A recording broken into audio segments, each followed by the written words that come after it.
প্রিয় একাদশ শ্রেণী এবং দশম শ্রেণীর সকল ছাত্রছাত্রী, তোমরা যারা এবছর মাধ্যমিক পরীক্ষা দিয়েছো এবং তোমরা ক্লাস 11-এ ভর্তি হবে, তোমরা জানো তোমাদের সিলেবাস পরিবর্তন হয়েছে এবং তোমাদের দুটি সেমিস্টার পরীক্ষা হবে, ফার্স্ট সেমিস্টার এবং সেকেন্ড সেমিস্টার। আজ তোমাদের দেখো, তোমরা যারা ইতিহাস বিষয় ক্লাস 11-এ নেবে, তোমাদের ইতিহাস বিষয়ের ফার্স্ট সেমিস্টারের সিলেবাসটি একটু আলোচনা করে দিচ্ছি। দেখো কেমন ধরনের প্রশ্নপত্র হবে এবং তোমাদের ফার্স্ট সেমিস্টার পরীক্ষা কবে হবে এবং তোমাদের ফার্স্ট সেমিস্টার পরীক্ষা কত নম্বরের হবে, একটু সম্পূর্ণ ডিটেলস জেনে নাও বা দেখে নাও।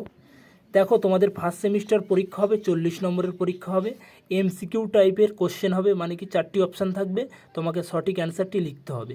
এবং তোমাদের ফার্স্ট সেমিস্টার পরীক্ষা হবে নভেম্বর মাসে এবং তোমাদের সময় থাকবে ফার্স্ট সেমিস্টার পরীক্ষা 1 ঘন্টা 40 মিনিট। এবং তোমাদের কোন কোন অধ্যায়গুলি পড়তে হবে বা তোমাদের কোন কোন অধ্যায় থেকে কত নম্বর এমসিকিউ থাকবে একটু দেখে নাও বা প্রশ্নপত্র আসবে। দেখো ইউনিট 1 থেকে তোমাদের 10 নম্বর থাকবে, মানে কি 10টি এমসিকিউ থাকবে।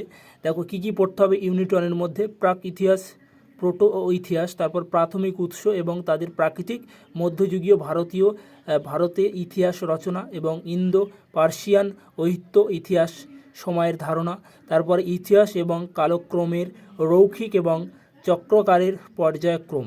এবং তোমাদের ইউনিট 2 থেকে থাকবে 15 নম্বর, মানে ইউনিট 2 থেকে থাকবে তোমাদের 15 নম্বর। দেখো কি কি পড়তে হবে: 3টি মহাদেশ জুড়ে সাম্রাজ্য, 1300 BCE থেকে 100 BCE সাম্রাজ্যের যুগের পরিচয় এবং রোমান সাম্রাজ্য গতিশীলতা, রোমানদের যোগাযোগের প্রভাব, মহাদেশীয় সাম্রাজ্যের অর্থনীতিতে দাসত্বের গুরুত্ব এবং সংস্কৃতি রূপান্তর এবং দাস অর্থনীতির ওপর প্রভাব। এইগুলি তোমাদের ইউনিট 2-এ পড়তে হবে।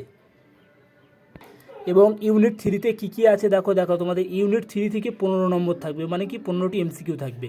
দেখে নাও কী কী পড়তে হবে, একটু দেখে নাও। দেখো 1 নম্বরটি দেওয়া আছে, 3 সিটি স্টেটস, ক্লাসিক্যাল সরকার এবং জনপদ থেকে মহাজনপদ পর্যন্ত রাজতন্ত্র। তারপরে 3-3টি দেখো, সাম্রাজ্য সংজ্ঞা, রাজতন্ত্রের সাথে পার্থক্য এবং সাম্রাজ্যের তুলনামূলক ইতিহাস। তারপরে এর আগে দেখো মৌর্য সাম্রাজ্য এবং মেসিডোনিয়ান সাম্রাজ্য। তারপরে বিদাগেরটি দেখো চোল প্রশাসন, রোমান সাম্রাজ্য এবং গুপ্ত সাম্রাজ্য। ডি দাগেরটি দেখো মুঘল সাম্রাজ্য এবং অটোমান সাম্রাজ্য। এইগুলি তোমাদের ইউনিট 3-তে পড়তে হবে। দেখো ইউনিট 3 থেকে তোমাদের 15 নম্বর থাকবে। থ্যাংক ইউ ভিডিওটি সম্পূর্ণ দেখার জন্য।